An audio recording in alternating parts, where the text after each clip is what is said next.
The International Olympic Committee (IOC) delivered the message at its final meeting before the Olympic cauldron was extinguished on Sunday, in a reminder of one of the biggest criticisms of the Olympic movement: monumental waste. "We cannot emphasize enough that you confirm your plans urgently," IOC official Gunilla Lindberg told organizers, "otherwise you risk losing the momentum and it would taint the image of the Games." South Korea invested $14.1 trillion (9.37 billion) in the Pyeongchang Games, about 80% of which was used to build Olympic venues and other infrastructure in the sleepy province of Gangwon, organizing committee data shows.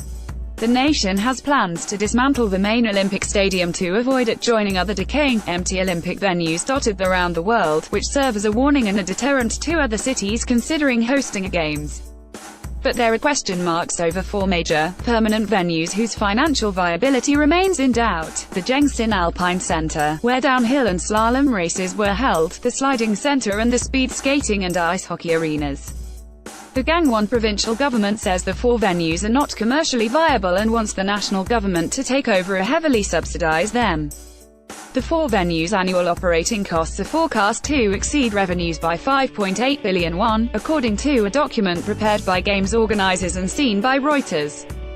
Gangwon authorities have asked the South Korean government to provide 4.6 billion won annually to cover for about 80% of the estimated losses, arguing the venues will be mainly used by national athletes. The country's sports ministry has agreed for the state to manage 3 of the venues, but the crucial details have still to be hammered out despite months of talks, said an official at the Gangwon provincial office, who declined to be named. The official said the finance ministry was arguing that its budget was tight and there was no precedent for the national government to step in and take over provincial sporting venues. "We understand that point, but we had a national event, not a local event, and still we haven't been able to come to a conclusion for months," he added. The finance ministry declined to comment.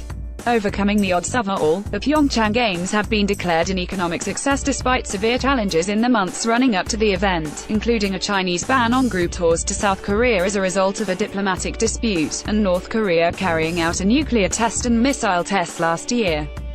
After weak ticket sales, a late rush of interest enabled the organizers to sell 1.3 million tickets, a sellout according to the organizing committee's chief, Lee Hee-beom. Empty seats at venues suggested some ticket holders did not turn up, however. South Korea estimated the Games had boosted first-quarter economic growth by 0.2 percentage points.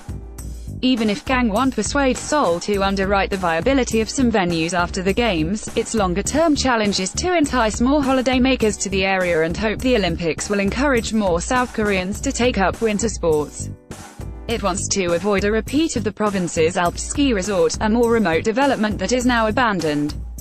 It was developed more than 4 decades ago but it failed for a lack of visitors.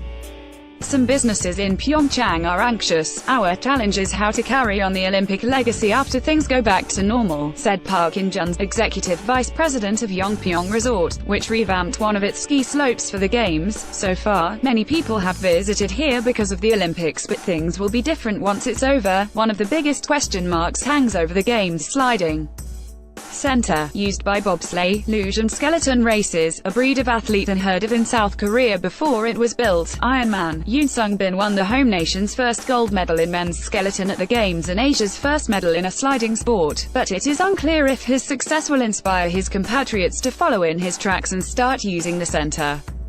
South Korea's bobsleigh and skeleton team head coach Lee Yong told a news conference last week that he hoped the government realized that Yoon's victory showed the importance of maintaining a good training facility. "This is a way to develop better future of our country's sports," he said. Additional reporting by James Pearson and Ahee Kim, editing by Mark Bendian.